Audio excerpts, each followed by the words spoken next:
Okay, let's keep going because I know Chris doesn't have a lot of time.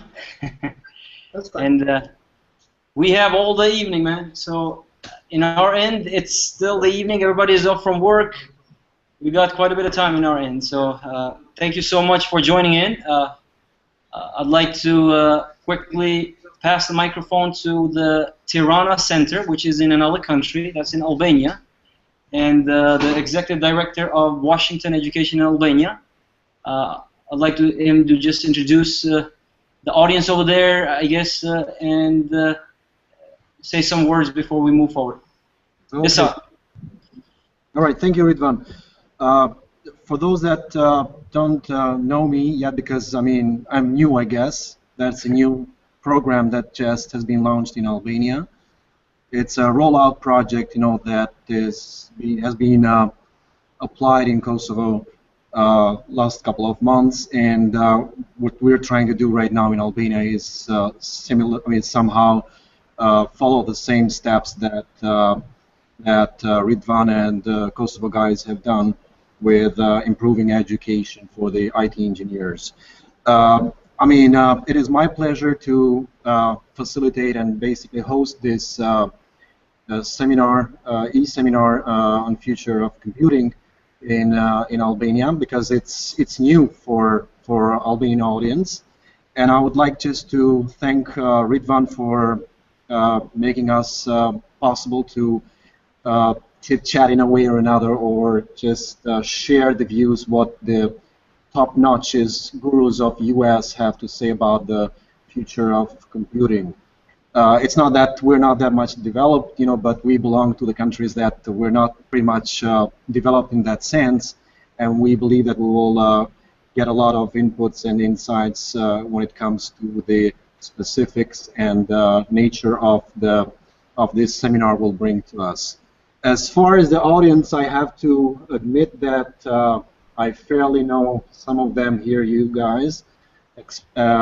There's one guy that I would like just to introduce, even though we cannot see him here. He's a 13-year-old kid that is pretty much known in the Albanian audience, because he has been very much active, recently with his in some of the top shows, televised interviews that he basically has particular interest with computer engineering. Anyhow, so we have a fairly low turnout today. We are a country where we're just a few miles away from the seashore, and I guess that's the reason why we don't have such a big turnout. But anyhow, we hope that with this limited number of students and those that have interest in the IT world, am I basically taking too much of your time, though? I want to cut it short. Here we are with those people, students, mainly students from the IT world, and we believe that the interest that we will join you with questions and concerns that we have while Chris and other speakers will address to us. Thank you very much, and I wish you good luck. Line to Christina. Thank you, Istok.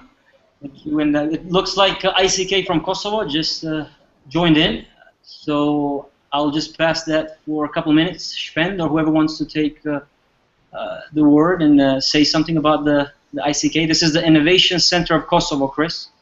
Okay. And I think they joined us. Spend, or anybody else from your side, please feel free to introduce yourself. Turn off the mobile phones first. Can you hear me now? Yes. Okay, we are here about 20 people in this room, and we are ready to just follow you guys. Thank you for giving us the opportunity to catch up with you. I don't know the background of the audience. Some of them are part of our incubator tenants. Some of them are new guests coming for the first time in Innovation Center. Didn't see most of them been attending our events or trainings. So when we listen to you, we'll talk to each other, and then if we have a question to 3 of our instructors, we'll write it down to the paper and ask to them. That's great. Thank you. Okay, so 1 minute on a statement about Washington education in Kosovo. We started this with two things in mind. One is to create software engineers so they can be outsourced to big corporations such as Microsoft, Amazon, EA Sports, etc. And the second one is to simulate entrepreneurship. So these guys can build the next WhatsApp or the next Facebook. But they can, a product like WhatsApp or Skype or any product out there, hopefully in the next 2 to 3 years would come from Kosovo. This is the spirit that we're trying to build here in Kosovo and in Albania. So I just wanted to throw that in there, Chris, so you have that in mind. All the ambitions of these young people here, that they are so hungry for technology. And thank you so much for your time. So I'll pass it on to you to talk about the future of children's mobile games. And I think you changed the title a little bit, so I'll just leave that up to you. So Chris, it's all you. Okay, thanks. Ruben, let me yeah, I'll just speak to the camera for a second, introduce myself, and then I'll share my screen. So, everyone, my name is Chris Harden. Thank you for having me. I'm excited to spend this next hour with you. I have spent a little time in electronic arts, and I'll go over some of my history. So, today I'm going to talk with you about game development at the level of a AAA title, the kind of game development that companies like EA create. I'll also talk about game development for a small shop, because I'm also doing that as well. That should give you some insight as to what you might be signing yourself up for if you want to do game development. I'm also going to look at the mobile landscape, because it's easier to get into mobile than it is to get into console development. So you guys maybe, some of you in the room have already started some mobile development, so I'll talk a little bit about that. So let me go ahead and share my screen, and we'll go from there.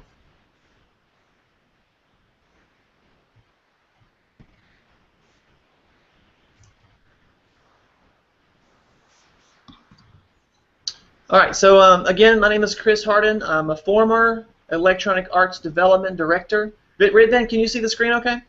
Yes. Okay. I worked at EA up until 1 month ago. I've now left EA, and I'm founding a company called Trobo, the Storytelling Robot, and I'll speak a little bit about that in a moment. So I'm going to talk with you about who I am, so you know why you care to listen to me, why I think I have some knowledge to share with you. I'll talk about building games, again, AAA titles, which is what we call them, from companies like EA and Activision, and then B titles, which is like smaller studios. And we'll go over things like architectures, best practices, the kind of staff you need. Then I'll transition and talk a little bit about the mobile landscape, again, is if you want to...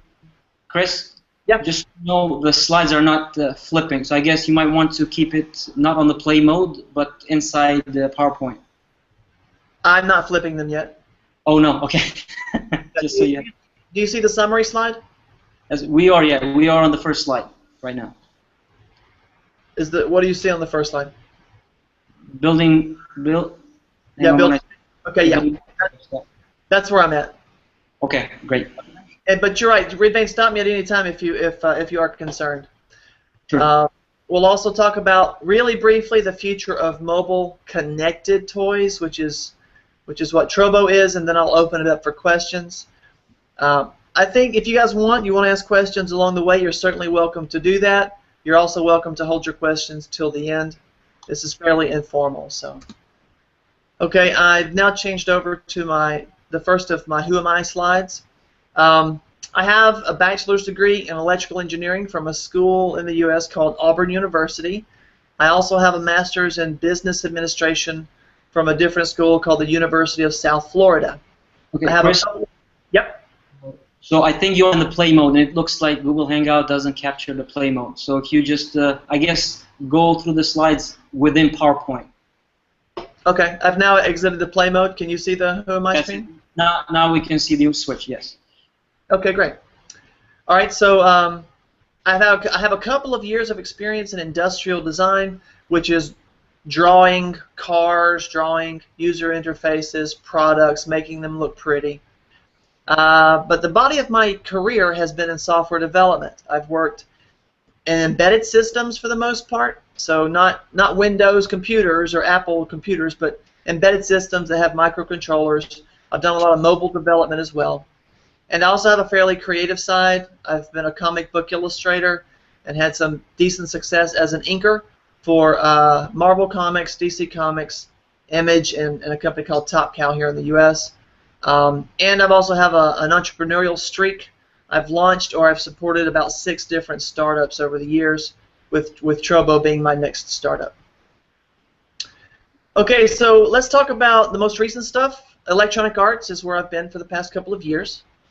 I managed a central technology team called Ignite, and I was part of a larger initiative called Ignite. You guys can look up Ignite on Google, but I managed the team for user interfaces, again, because most of my, I say the last half of my career has been in user interfaces.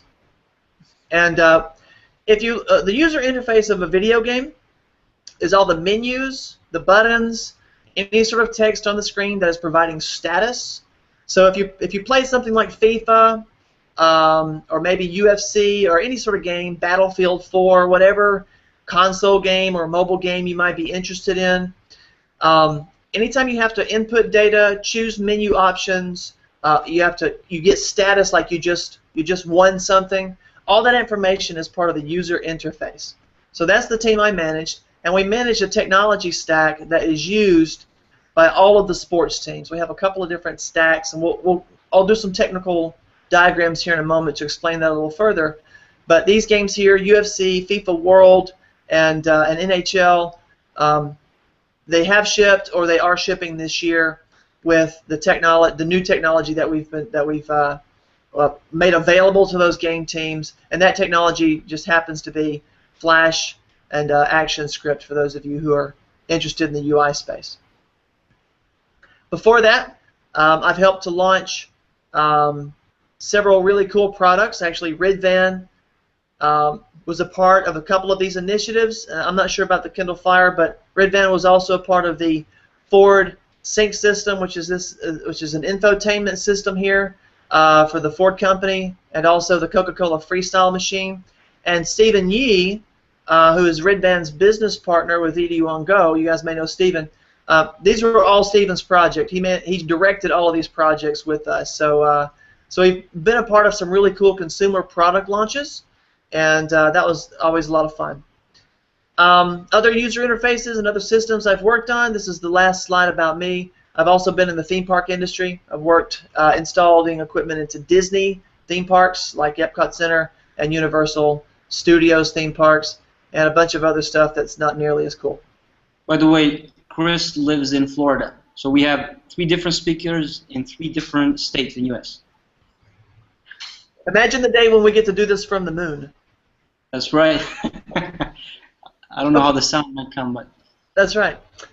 So the first thing, the crux of my presentation and the conversation today is around game development. Ridvan and Stephen felt like that would be probably the most interesting thing. Either if you're not really a big gamer, you might still be interested in how they work, or if you are interested in developing games, you can see what it looks like to work on a huge title, multiple $million development effort.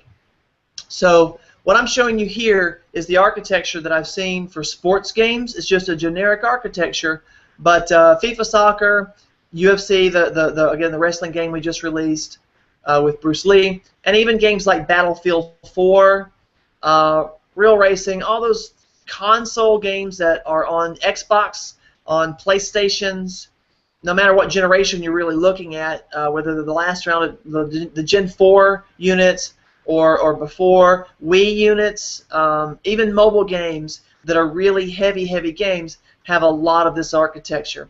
So I'm going to walk across this diagram and talk about each piece, just so you have a sense of what it means. That all these pieces generally have different teams working on them, and it gives you a sense of the enormity of a team.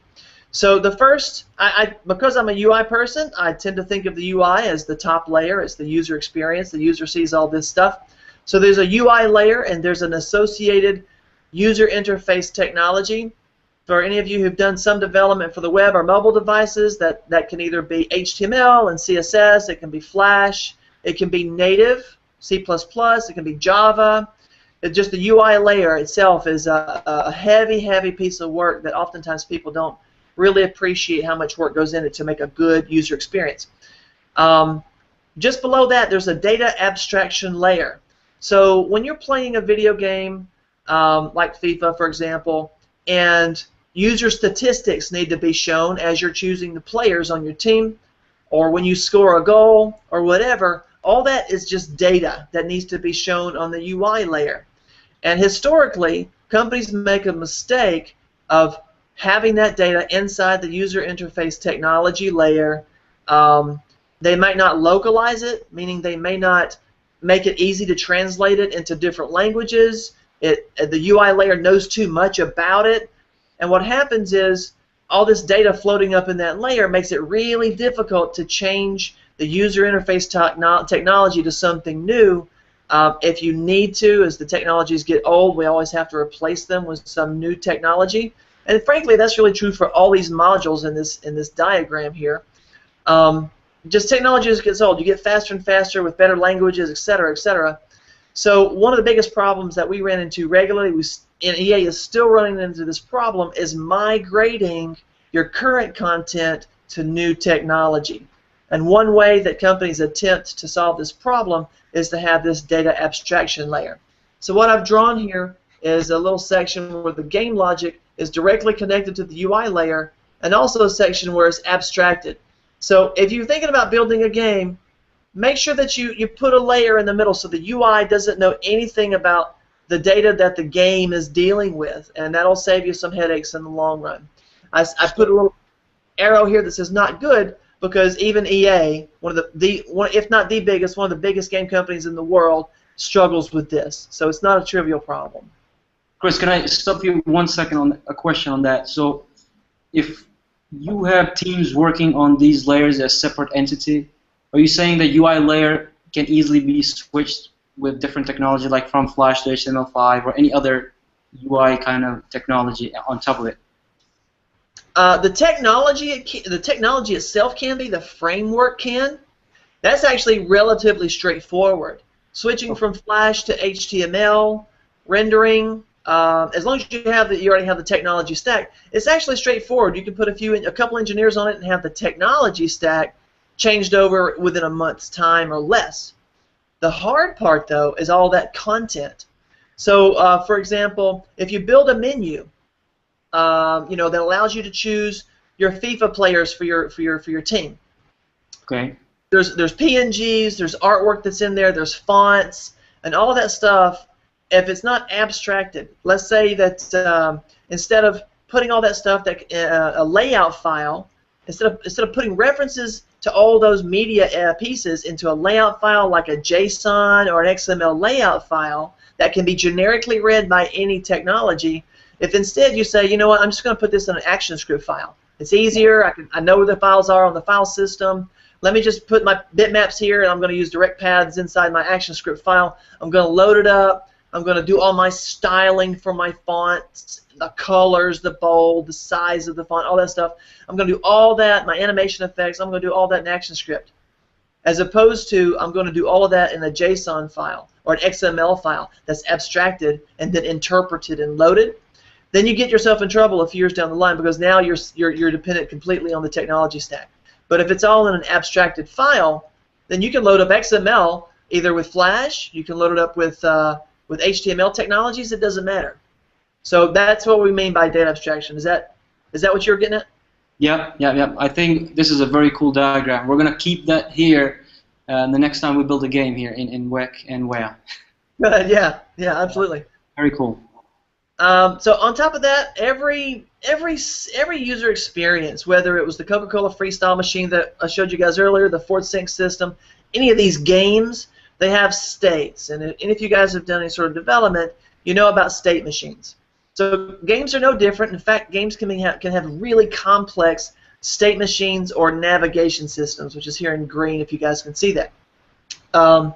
So we had EA is a large company. We're currently merging two organizations, the Battlefield organization and the sports organization, and they have two different navigation systems, and we have to figure out how to make them play together, figure out how to, if one's better than the other because they're different feature sets, they've been developed for different games, which one is better. But in the end, a game needs to say, it needs to know where the user is. Is the user setting things up? Is the user playing a game? Has the user just scored a goal and we need to show a special screen? Is the user going to sell his players or her players online for new players, which is a part of the FIFA Ultimate Team mode, which is a pretty good moneymaker for FIFA? All those are different gaming modes, and the navigation system needs to know the state that you're in at this very moment because it makes the game act differently based on the state that it's in, and you have to be able to navigate. So navigation systems can be really powerful or really painful if they're not done well. Now the stuff in red, I put two things in red: the game logic, and I'll talk about the 3D and 2D rendering. Those are where the game team steps up. That's where they shine. That's also where if the game doesn't have enough features. So there's a company called Metacritic. If you go out on Google and you look up Metacritic, you can see that games like the ones that EA publish are rated.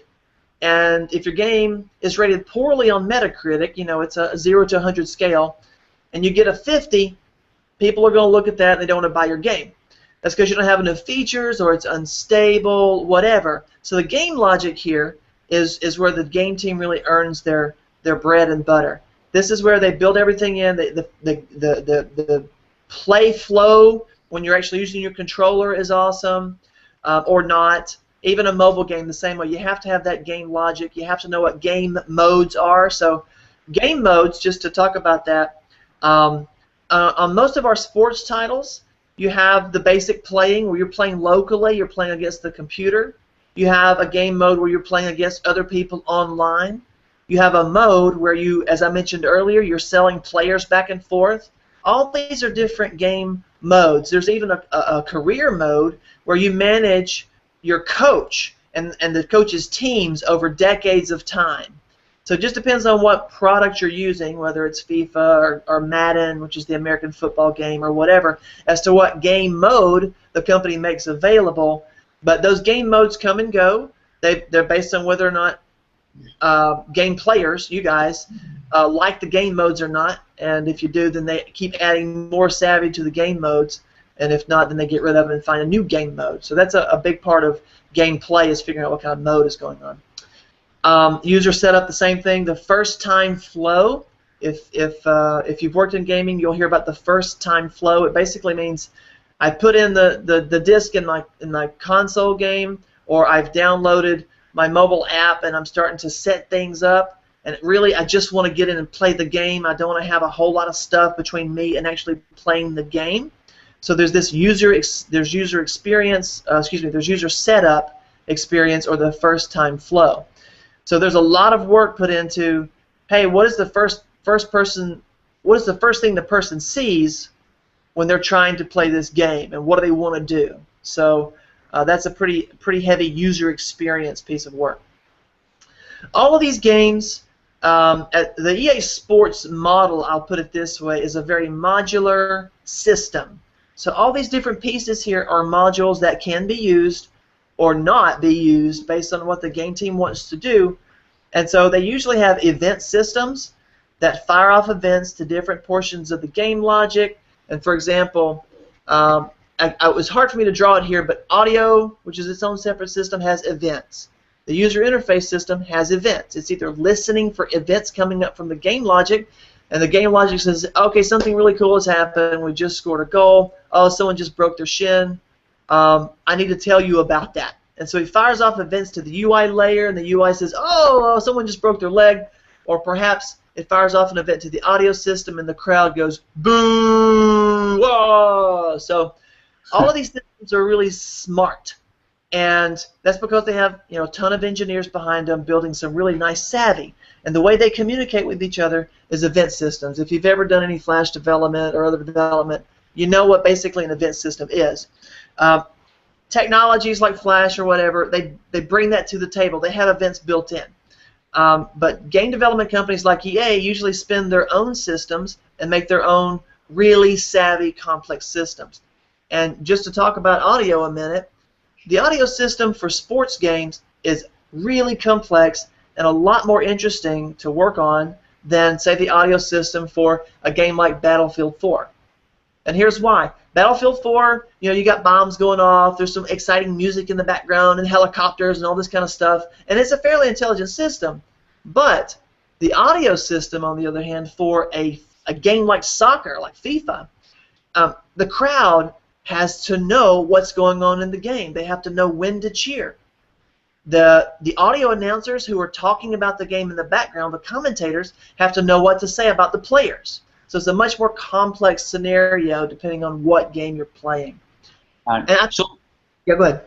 Sorry, quick question. So would FIFA outsource or get vendors for each layer? Can these be separate entities where groups of developers can work separate on this? Or is this all in-house developers and everybody has to work with each other? It really depends. So, for example, FIFA and most of the game teams outsource a lot of the content development around building models, building the characters, even down to building the uniforms and the soccer balls. So all of the art is heavily outsourced. It goes to a variety of countries. There's a huge art group that manages getting all that stuff built. The artificial intelligence, audio system, some of the core value development is not outsourced.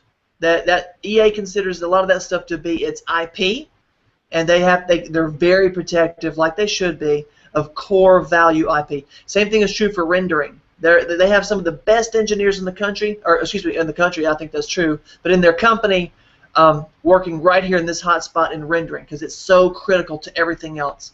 But like the UI stuff, for example, UI, the central team technology is in-house, but a lot of the UI work is all outsourced. We have companies in Argentina, Romania, in Canada. Sometimes it's insourced in Canada, in some areas in China. So it depends on what the company's, what each studio's business model is as to what they're willing to outsource. Got it.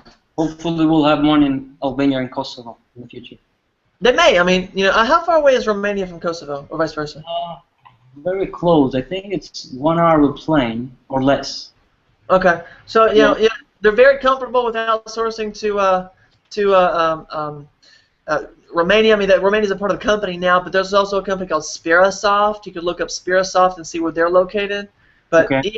EA is very comfortable with that kind of thing. And building relationships, you can reach out. They have a central outsourcing relationship. I think I introduced Steven. I know I introduced Steven. Redman, I can't remember if you were part of that conversation or not, but Steven, and he knows how to get in and speak to those guys too. So. Yeah. Awesome. Okay. Cool. Yeah. So artificial intelligence. So we'll kind of move ahead. This is again the heftiest slide, but artificial intelligence is really how the players are reacting to you. Are they really hard on you? Are they savvy enough to block your kicks?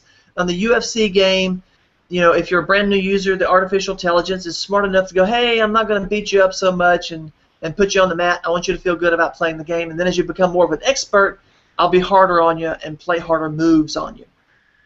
Animation rigging is a big piece of work. So people who know Maya will go in, they'll build the models, and then there's a rigging group and an animation group that will put it all together. There's motion capture studios for football players. They'll go in, they'll do kicks. Golfers will go in and do their golf swings, and they'll capture all these natural human motions via a motion capture studio, and then they'll put those animations onto the rigs, onto the character rigs that have been built in Maya. And basically what's going on there is there's an animation framework that's intelligent enough that says, oh, this guy just got tackled, like in American football, he needs to fall down, and he's going to fall like this. So let me play this animation for when this guy gets tackled from this direction and gets hit in the hip. What about 3D Studio Max? Because I know ICK has some good 3D Max artists. Do they use 3D Max at all or no? Some do, yes. Studio Max is fine. Maya's another one. In the end, they get it out to a generic format. Okay. I'll tell you mine is, I think, a little more popular, at least at the sports studio. I don't know, but I know Studio Max does come up from time to time. All right. Lastly, a couple things here. A big part of gameplay these days is back end. So going out to servers, synchronizing your game with other players. So if you're playing, against somebody on a server somewhere, there's a lot of back end work to make sure that is synchronized, and you don't kick a goal and the other fellow doesn't know you kicked a goal, for example. So multiplayer stuff, in-field debugging when there's problems, error tracking, validating your account. So if you have an account with Origin, which is their online servers for downloadable content, social interactions, posting your latest goal to Facebook or whatever, all that stuff is a hefty team behind making sure that stuff works. And then HUD, so that's heads-up display. Basically, it's user interface stuff that's inside the game. So in a game like FIFA, the scoreboard has information on it. That's all done in 3D inside the game. It's not done on the UI layer. Battlefield 4, all the stuff is in the HUD, and you bring up your panel and you're choosing your guns or whatever, that kind of thing. And then finally, 3D and 2D rendering. You have to have some real gearhead engineers. If you don't get an off-the-shelf rendering system and you're building your own, those guys have to be super sharp because they're making things fly at amazing frame rates, 60 frames per second, and that's a critical part of a game's experience. So now let's look at what it looks like for a B title. This is Trobo. It's a storytelling application. It's currently built on Flash, and it's a much smaller shop. So this is me and one other guy building this title. So we don't have as nearly a cool system as EA's AAA title and all that cool stuff they have. We effectively have one guy right now, and it might be a few more as we grow. In this case, we still have a UI layer. Okay. We still have some abstraction, but I'll be honest with you, I'm not practicing what I preach yet. I do have some logic that I shouldn't have up in the UI layer, but we're going to be changing that. I have a very basic linear state machine. It goes left and right, and there's going to be more states dealing with setting up a user and that kind of stuff, but it's nowhere near as complex as something like a AAA title. Our game logic is simple. We have some puzzles for kids, like this up here. They drag these little food items into a bowl, and they're going to make a cake. There's a basic event system for the user interface as they set up their avatars and they choose which robot they're going to go on the story with. There's a basic event system for that. And then we have some back-end stuff, basically going to be around story purchases, because this is a storytelling application and parents can purchase more stories for their children. There's pretty straightforward audio. It pings whenever you drag and drop things, and it plays a little background music. And then there's a text-to-speech library for the robot to talk and say things dynamically. Very basic 2D animation, nothing really awesome there. This isn't rocket science, it's just Flash animation. And the 2D rendering system is the Flash player, so that I don't have to do anything there. So as you think about your game development, you still have to have a lot of this stuff, but you'll find you can cut corners. You're not making a AAA title, you're making a B title, and you can choose what you need to put in. You also figure out, well, I can do some basic animation, and then later I can make the animations better if I actually sell product. All right, let's talk about game teams and central teams. As I mentioned earlier, all that stuff is modular. So this is just to show how this may work. Again, it's an EA Sports model. Some other studios are very monolithic with their technology, which means you have to take it all or nothing. But the better, more modular way to go is what sports follows. So we have a game team like FIFA, maybe Madden, maybe golf, and we have these different central teams: an audio team, a UI team, a telemetry team. All that stuff we looked up here, they're these central teams, and I'll show you that diagram with central teams in just a moment. So each game product owner can say, yeah, you know what, or technical director can say, yeah, I'll take the audio team and I'll take the UI stuff or the telemetry stuff, but I don't want the UI stuff. I have my own stuff for that, or it's just too hard to take it. And every few years they figure out whether they're going to take the latest and greatest technology. And they all have their own teams over here, and the central teams provide their tech to all these game teams, and then each game team developer is sitting on his or her game all day long making that stuff happen. So here's what it looks like. The generic diagram I just gave you. here's an example of the generic of the game team ownership versus the central team modules in color code. So blue, game team, they are supposed to handle the data abstraction. We provide a framework for that for the UI layer, but they actually have to do it. And of course, they own the game logic, they own the artificial intelligence, because NBA, the basketball game, is a lot different with its intelligence than UFC, a lot different than FIFA, so on and so forth. Animation and rigging is the same way. There's some central stuff, but really the teams have to manage their own animation and their HUD. Central teams provide frameworks for UI, for navigation, and state machines for events. Back-end stuff is very centralized, audio, telemetry, and rendering. Okay, let's talk about a game cycle. So this is, again, with respect to EA Sports. Now, some companies, their game development is 2 or 3 years. It takes them several years to bring out their game, like Battlefield, for example. Or a recent release of UFC took 2 years, NHL took 2 years, and Plants vs. Zombies, they now have a first-person shooter game. That Garden Warfare, that also took several years to get out the first time. But the sports teams actually release their games at the same time of the season starts. So when soccer starts up, that's when we release this year's soccer game. But generically speaking, there's pre-production. In there, storyboarding, concept art, changes to the team, scheduling is done, tools, new tools for the year, all that stuff is identified and ideally locked down during pre-production, which can be 1 to 2 months, maybe 3 months. Production is where we actually start developing the game. Art development is made, models, the 3D models are made. Ideally, the features are locked. Here's a little smiley face because that's not always true. In the end, there can be a producer who walks in and says, yeah, we really have to have this product, they have to have this feature, otherwise we can't ship the game, so you guys figure out how to make that happen, and then it starts pushing things out. Then we go into this alpha phase, as supposedly all the features are done. We do some internal betas, closed betas, and then alpha period. So in that during that period, a lot of stuff is going on. Third-party approvals, right? If you're shipping on Apple or on Xbox or on PlayStation, all those companies have to sign off that, yeah, we like what you got. Bugs are burning down. Reality is that not only are bugs burning down, but people are still adding features like they shouldn't.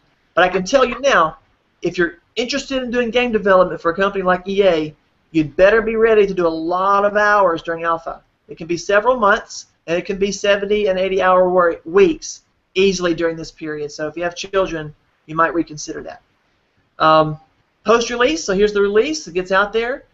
Nowadays, a lot of the games, mobile or even the console games, it's all about, hey, how do we support this game afterwards? Web services support the team. So the web team now steps up and takes on all the server load. If you've ever seen an online game get really hurt because they launched and then they failed and the servers are going down, that's because the services team got surprised at how many people wanted to use the game. The guys that were over here burning hours, the production team, have now gone home, and then there's a few people around to fix critical bugs. And then after a few years, we sunset the game, and we retire the game, we retire the servers, because there's a new game that's better than that one. Okay, I'm going to kind of move quickly here, so we still have time for questions. Building games, you guys will have a copy of the deck, I think. Redman, you're going to share this out, right? Right, yeah, because it's not that clear because we don't have a big picture, but yeah, I'll share this afterwards so we can analyze this. Yeah. Okay, so here's some tips for you. If you don't know about Scrum, learn about Scrum. It's the software. It's the standard for developing software these days. Some tools. Handsoft and Jira are great for managing Scrum projects. They have their strengths and weaknesses. Handsoft is specifically targeted towards game development. If you're working in multiple locations, use things like Microsoft Link, GoToMeeting, and more importantly, if make sure you do video chats with anybody that you are working with remotely. I cannot emphasize that enough. Audio doesn't do it. It's just not enough. You don't learn about their body language. You don't know if they understand stuff. Enforce video chatting. I really believe in that. I've highlighted tools, pipelines, and infrastructure. I'll talk about that in just a moment. Make sure you do code reviews. Code collaborators are a great tool for code reviews, so check that out. That's what we use at EA. Love that product. Make sure you do user trials and betas. You can do that on the mobile space with Hockey app and Test Flight. Make sure you do QA and QC. Don't blow that by. It's extremely important that you do quality control on your product. I don't care how small you are. If you don't do that, you're going to have a bad product. And finally, bug tracking. Use Jira and Mantis. Those are both terrific for bug tracking.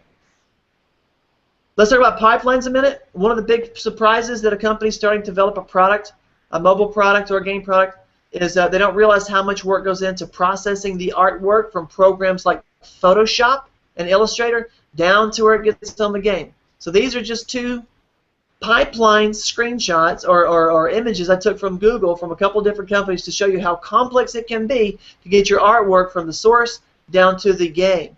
So make sure when you're planning your development cycle, you realize this is going to be a lot of work. And if you don't have an efficient pipeline effort, i.e. I export it from Photoshop, I put it into this directory. I run some scripts, and it lands in my game.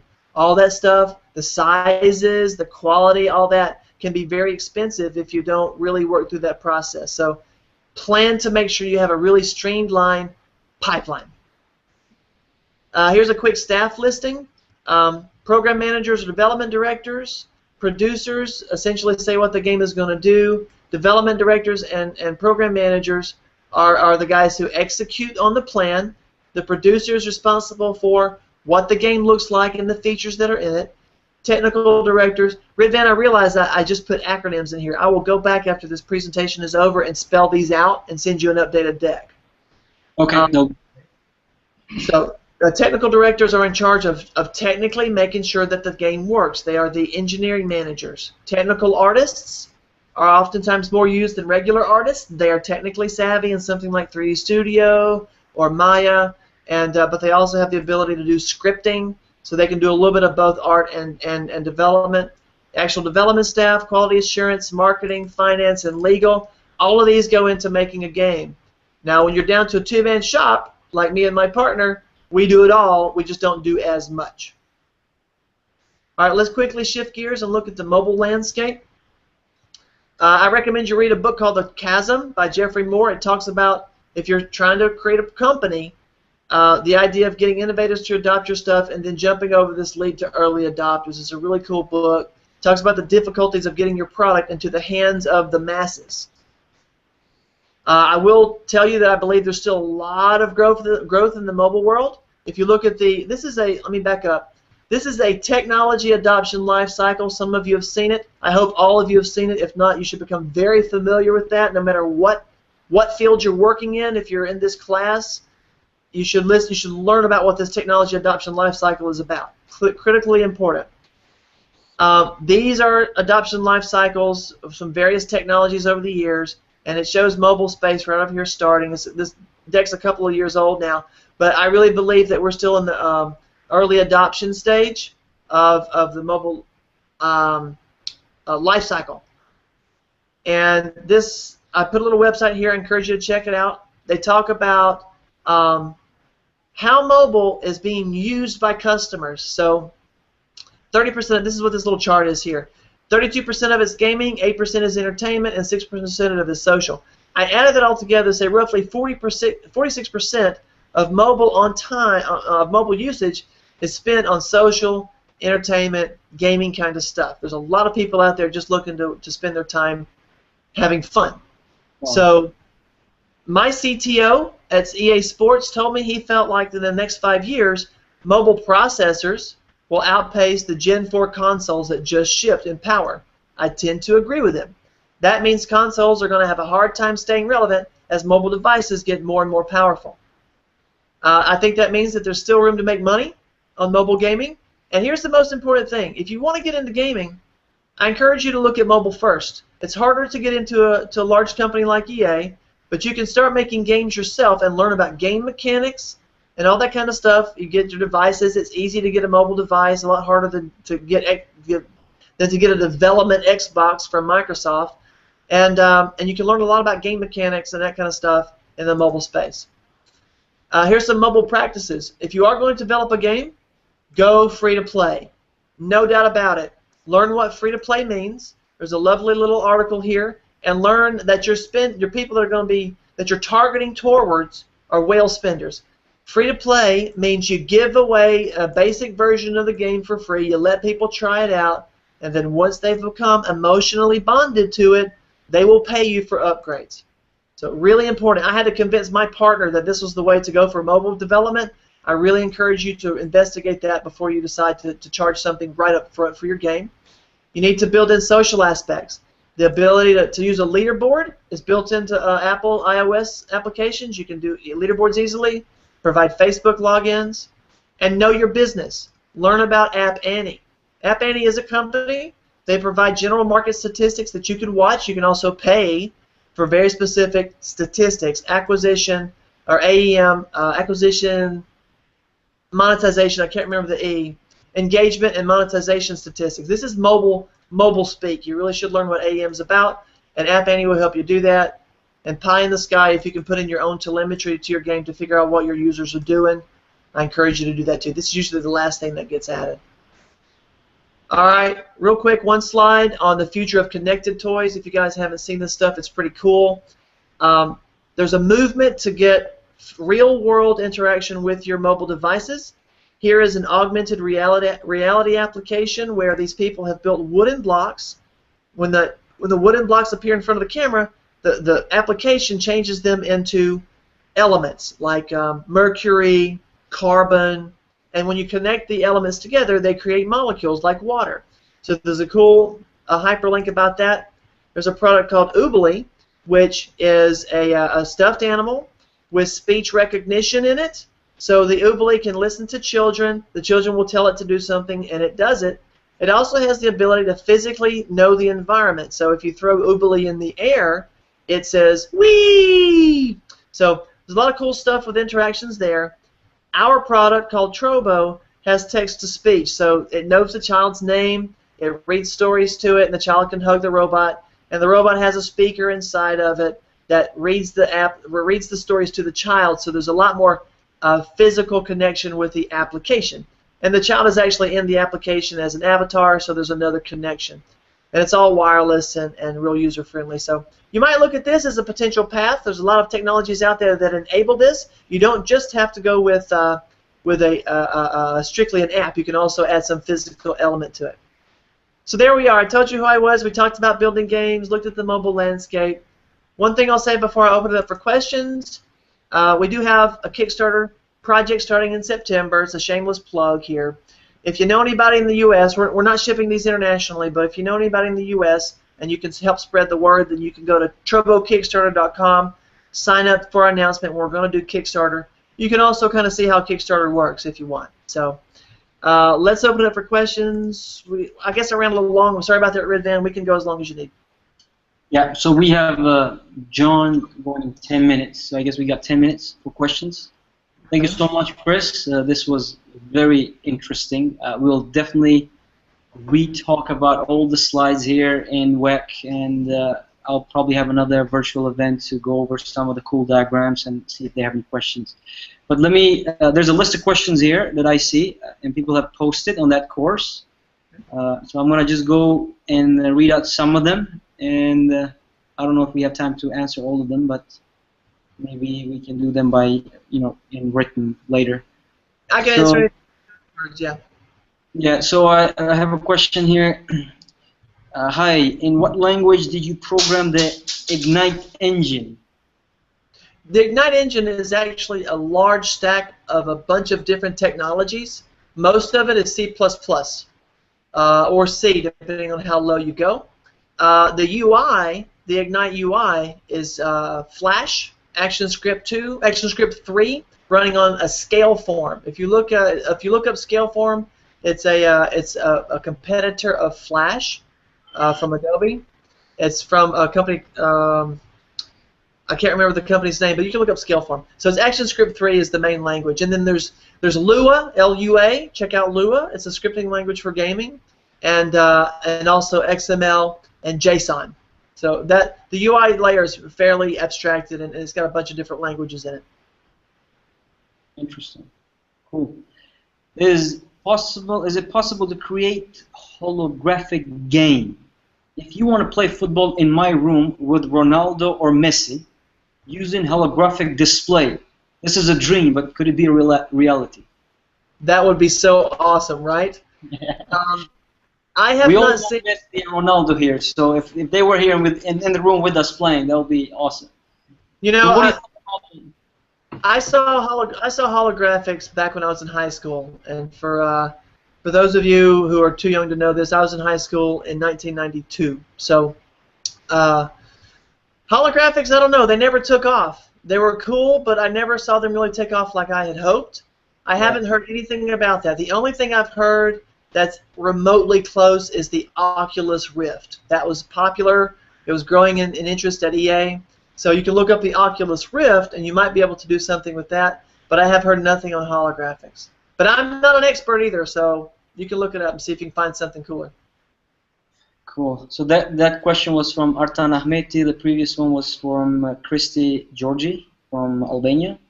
And let's skip a few, and then I'll go to Aisha Klinaku. What do you think, what kind of effect will the mobile games and UI development to children in the future, in particular education? Would they waste their time? I guess what kind of effect will have mobile games when it comes to education for the future? For the future of kids, is it more towards being productive or waste of time? Well, to be honest with you, I think it's a little both. As a father, I have a son. He's 2.5 years old. My business partner has children, and my son does waste time on mobile apps right now. He watches YouTube, mindless videos on YouTube. I can get him to watch some things that are counting and that kind of thing. But that's why we started Trobo, is because we are trying to develop applications that teach children science, technology, engineering, and math. So if I have my way of the world, then the mobile apps will be used to educate children, even toddlers, about technology, so they can have careers in that area and actually learn something of value and not just watch play mindless games and watch mindless shows. I think it'll be a little bit of both. I think that the products that I showed you and some others that I haven't showed you will help, and that's going to continue to grow. So if you have a passion for developing educational apps for children, I encourage you to drive that passion. Please give me something I can give my son. And I still think that it comes down to the parents as well, if parents are willing to give the right applications to their children. Well, I'll definitely get a Trobo for my son, so we'll test that out. Good. Because he wastes a lot of time on other games on iPad. So, anyways, we have 7 minutes to get ready for the next topic. So we'd like to really appreciate your time and thank you, Chris. This has been amazing. Hopefully, we'll have some more of these talks in the future. Thank you so much. We have a crowd here that you cannot see because I cannot move my monitor that much, but everybody's waving at you here. Thanks, guys. I appreciate your time. And we have on the slide too. Oops. All right. Excellent. Thank you so much, Chris. We'll talk. Yes. Let me say that really you can forward any of those questions. If you guys have questions afterwards, just send them all to me. You have my email address. If I didn't put it, I think I put it in the deck. It's chris@herecomestrobbo.com. I'm happy to follow up on all those questions offline, okay? Yeah, we might find some people to do a focus group for you if you need them in the future. No, that sounds good. All right. Thank you, Chris, again. Enjoy the rest of the day. You too, thanks. Thank you. Ivan, Yes. I wanted just to jump in since we were talking about contacts and about sharing information. I mean, obviously it was something that I was thrilled with what we have listened so far. But is it possible that we have this PowerPoint presentation that we deliver to our participants here once we're done, so that they can have in their inbox, whatever they have listened here, and they can basically process when they go back home, and then perhaps they will have additional questions, that we can address directly as well. Yes. Chris is gonna revise in a couple of places, and then we'll send everybody maybe not the PowerPoint or a PDF version of that. Yeah, that would be good. At least a condensed version of what we have listened today. Okay, for the last 5 minutes, Chris, it looks like the ICK Center has some questions, so I'm sorry. No worries. Yeah, let's do it. Yeah, so here we go. They're waving over there. Okay. All right, guys. You have to unmute yourself, by the way, because I muted you earlier. Okay, go ahead. You hear us? Yes. Okay, thank you very much, Chris. We have 3 questions here. First of all, one of the guys here just wanted to ask you, how do you do in maths? How do I do what? In maths, mathematics. Mathematics. How much of that math is involved, I guess, in... Yeah, math actually is really important for the 3D rendering and somewhat important for the UI layer. If you're doing things dynamically and you're moving things around, you have to have a sense of how things are laid out on the screen. You have to be able to do some fairly dynamic math. But I can tell you, you need to be really savvy in math if you want to work in the 3D space. There's animation, there's physics, there's a lot of physics. There's a whole physics engine that now that you've asked the question, I forgot to mention. There's a huge physics engine that goes into these games too. Okay, thank you. And the second one is, how was the transition from the embedded system to gaming? How was the transition from embedded systems to gaming? Yeah. Gaming, you know, it's funny.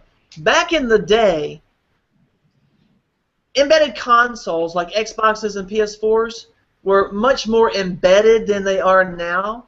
Consoles these days are, and even mobile devices like phones and stuff, they have real computer processors in them. They're very powerful. In the embedded space, the truly embedded space, like the Ford system, the freestyle system we showed you earlier, anything that's small in your pocket that has some intelligence but isn't a real computer, the difference there is that you have limited RAM, a slow processor, and you just don't have a whole lot of room to move. But if you look at your computer for gaming, mobile devices these days, and all the consoles, they are huge powerhouses, and you have so much more room to move. It's frankly a lot easier to do your job when you're developing in those spaces. The truly embedded space, you get to have a lot more fun making things work with really limited resources. Okay, thank you. And the last one is, what is the future of so-called serious games? Series games? What do you mean? Games used in education, for example. Oh, games for education? Yes. I believe that games for education they're going to do a couple things. One of the things I think they're going to do is what Ridvan has encouraged me to do, as well as other entrepreneurs using his platform, is they're going to move online so that you can be connected from any device that you have and run it. Whether it's your iPad, your Android, your computer, whatever, it's all got to be in the cloud so that you can have a class and you can learn up there and you can retrieve it from any application. So I think a lot of the educational apps are going to have to be cloud-based somehow. And so I think I commend Ridvan for his vision for the future with Edu on Go. It's totally in the right space. The other thing I think that educational apps are going to do, at least I hope, is really reach out to children and hopefully teach technical topics, which is what I'm trying to do with Trobo, is to reach them really young because children are so smart. I have some friends, their sons are 6 and 10, and they are programming Minecraft. If you guys know what Minecraft is, it's an online game, and they're using Eclipse, which is a free development environment. They're using Java, and they're saying words like class and instantiation, which is big boy words when you're talking software, and these kids are 6 and 10 years old. So I think children are becoming more and more programming savvy, and I think they're really going to surprise us with what they can do long term. So educational apps are going to have to be smart enough to keep up. Thank you. Great, thank you so much, everyone. We have 1 minute. Actually, we are right on the spot for inviting John Hatch. Chris, thank you so much. We're going to have to jump into another Google Hangout because this is a standalone recorded version. And I don't know what's your schedule, but we can send you invites for the other speaker. Chris. Thanks, Ridvan. I actually have to go. I have some other obligations, but you guys have a great time. It was nice to meet you all. All right, thank you. Ishaq, you there? Yeah, I had a couple of questions, here, but I guess because of the time restrictions. Yeah, we have to switch until the other one. We'll send all the questions, I guess, via email, and I'll communicate that to you guys. Okay. But I'd love to have maybe in the future another virtual session so we can go over these slides. They are very intuitive, very interesting, which if you have any questions, I can answer those. Okay, I'll make sure that I address those questions to you accordingly. Okay, so we're going to hang up from this Google Hangout, and you shall receive another link for another Google Hangout, okay? Okay. All right, thank you, guys.